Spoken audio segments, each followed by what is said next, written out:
Salut les amis! Dernière vidéo de cette première saison. La dernière fois, on a parlé de rétablissement en santé mentale. Aujourd'hui, je vais vous parler de père aidance. Mais alors, de quoi il s'agit? Dernier générique de la saison! Je suis dans ma folie, bébé, je pense à toi dans la nuit. Y'a que toi qui me fais sourire, de toutes c'est toi ma favori. Et je suis dans ma folie, bébé, je te veux dans ma story. T'es à moi ma jolie, t'es ma drogue, t'es mon héroïne. Je suis dans ma folie, oh là là, je suis dans ma folie. Je suis dans ma folie, bébé, je te veux pour toute la vie.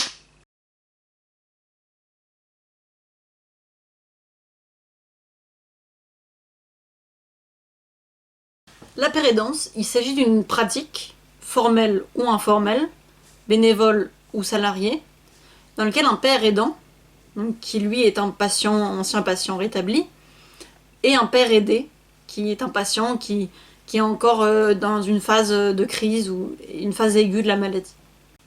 Qui peut devenir père aidant?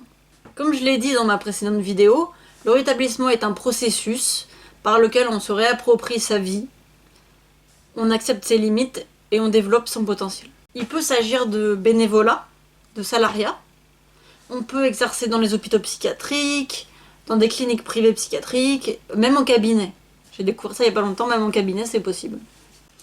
On retrouve aussi des pères aidants dans les associations d'entraide pour les pathologies psychiques. Si tu veux devenir père aidant en santé mentale, professionnellement, il y a plusieurs formations qui existent en France. Je vais faire un petit focus sur l'une d'elles, qui est le diplôme universitaire de père aidance en santé mentale à Lyon 1. Il s'agit d'une formation en 2 semestres, donc une année universitaire. C'est pas très long. Petite liste de compétences acquises durant la formation. Bénéficier autrui de leur savoir expérientiel, on avait précisé que c'était le savoir obtenu sur le terrain, quand on est patient. D'aider les personnes qui le nécessitent à construire leur plan de réhabilitation psychosociale et leur plan de rétablissement, de mettre en œuvre des évaluations psychosociales, de mettre en œuvre des actions psycho-éducatives, de promouvoir l'approche orientée rétablissement.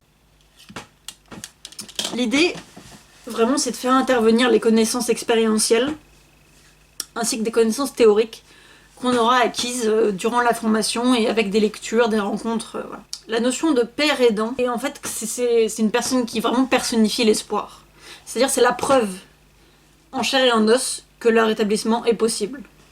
Le père aidant est vraiment, voilà, un exemple de rétablissement, un exemple bien concret, qui témoigne, donc ça a un certain poids. Je vais vous parler des alcooliques anonymes, qui sont en quelque sorte expérience, un bon endroit où on pratique la père aidance depuis déjà longtemps.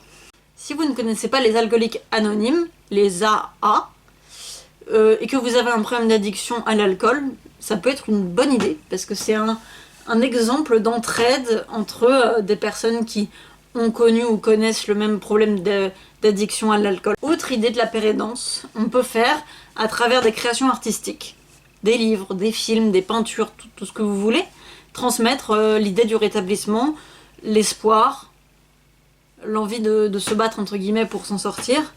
Et je prends cet exemple parce que ces vidéos que je suis en train de vous tourner, c'est un peu de la père aidance, c'est-à-dire que je vais plutôt bien et je vous explique certaines choses de mon parcours, ce qui a fonctionné, ce qui a moins fonctionné.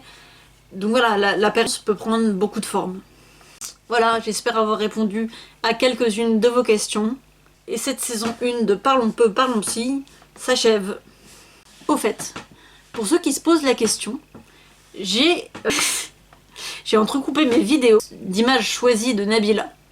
Si vous vous demandez pourquoi, je vais vous répondre. Bukowski disait « La vérité, ça fait des siècles que les philosophes nous barbent avec, sauf que personne les écoute. Si vous mettez à la vérité une petite jupe et des bas, tout le monde aura envie de la regarder. » Bah, c'est un petit peu pareil, en fait. Au lieu de balancer des connaissances lourdes, un pathos lourd sur ma maladie, bah, j'entrecoupe mes vidéos de petits moments de Nabila pour que ça rende la chose plus légère, plus supportable, plus digérable. Nabila, c'est quelqu'un qui a une certaine intelligence, rien que dans les associations d'idées. Elle est rapide, son cerveau est rapide pour les... Et puis voilà, elle a compris comment obtenir ce qu'elle voulait. Ça, c'est pas donné à tout le monde. Enfin bref, moi j'aime bien Nabila. Bon bah, Sur ce, la saison se termine. On se quitte là-dessus. C'est cadeau. Tu attendais vraiment pas à ça, Navi Nabila. Mais c'est plus fort que moi, Navi Nabila. Dingue, dingue, dingue de toi, Thomas. On est folle. Je crois pas.